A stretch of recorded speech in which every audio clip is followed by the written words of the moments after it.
రామచంద్ర యాదవ్ ఇంటిపైన దాడి చేయడం, టీడీపీ నేత గాంధీ ఇంటిపైన దాడి చేసి ఆయన కన్ను పోగొట్టడం, ఇవన్నీ కూడా దేశ కొన్ని సంఘటనలు నేను పెడుతున్నా, కొన్ని వందల సంఘటనలు ఇలాంటి జరిగాయి. నెక్స్ట్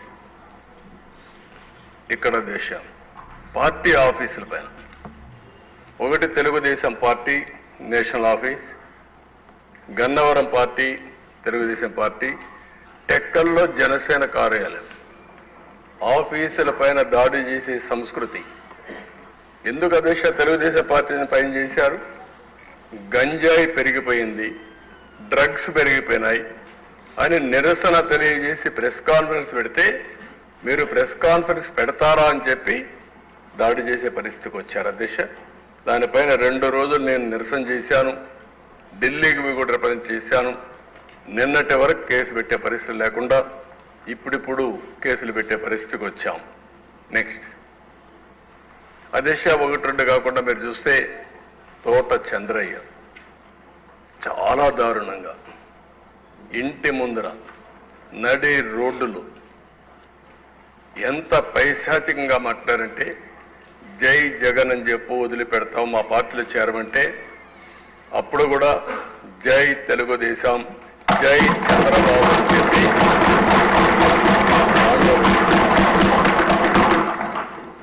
చాలా కర్కశంగా మెడ మీద కత్తి పెట్టి నరికేశారు. అయినా కూడా ప్రాణత్యాగం చేశాడు కానీ రాజీ పడలేదు. అలాంటి కార్యకర్తలు కూడా ఉన్నారంటే మనం గుర్తుపెట్టుకోవాలి. రాజకీయంలో మనం అందరం ఈ విలువలు కాపాడుకోగలిగామంటే అలాంటి కార్యకర్తలే కారణం. కంచర్ల జాలయ్యని టీడీపీ కార్యకర్తని పల్నాడులో దారుణంగా చంపేశారు. కడప జిల్లా ప్రొద్దుటూరులో నందం సుబ్బయ్య అవినీతి జరిగిందంటే ఆ సైట్ దగ్గరికి పోయి ఆయన ప్రెస్ కాన్ఫరెన్స్ చెప్తే అతని దారుణంగా ఆనాటి ఎమ్మెల్యే దాడి చేపించి చంపించే పరిస్థితికి వచ్చారు. ప్రకాశం జిల్లా సిద్ధవరంలో పి మునుస్వామి, అదే మరిగా గుంటూరు టీడీపీ యువనేత షేక్ హుస్సేన్ పైన దాడి చేసి చంపారు.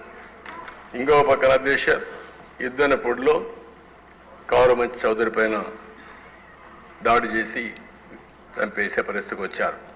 శ్రీనివాసులు రెడ్డి వైసీపీ గుండాలు కిడ్నాప్ చేసి చంపేశారు. పల్నాడులో ఎమ్మెల్యే వెంకటలక్ష్మి పైన, శేషగిరి పైన, అక్కడ మాణిక్యరావుని వీళ్ళందరిపైన దాడులు చేసి మొన్న కూడా విపరీతంగా హింసించే పరిస్థితికి వచ్చారు. నేను అడుగుతున్నా ఈ సందర్భంగా వాళ్ళ పార్టీకి సంబంధించిన 2 కార్యకర్తలు మొన్న గంజాయి దాగి ఆ గంజాయి మత్తులో చంపాడని వాళ్ళ మాజీ ఎమ్మెల్యే ఒప్పుకుంటే దానిపైన ఈ మాజీ ముఖ్యమంత్రి ఢిల్లీకి వెళ్ళి లా అండ్ ఆర్డర్ ఫెయిల్ అయిందని చెప్పే పరిస్థితికి వచ్చాడు. నేను అడుగుతున్న ఈ సంఘటనలపైన ఒక్కరోజు సమీక్ష చేసిన దాఖలాలు ఉన్నాయా అని సమాధానం చెప్పమని అడుగుతున్నా. అంటే రాజకీయం ఎంత దుర్మార్గంగా చేస్తుంటే నేను రాజకీయాలకు భయపడే దిశ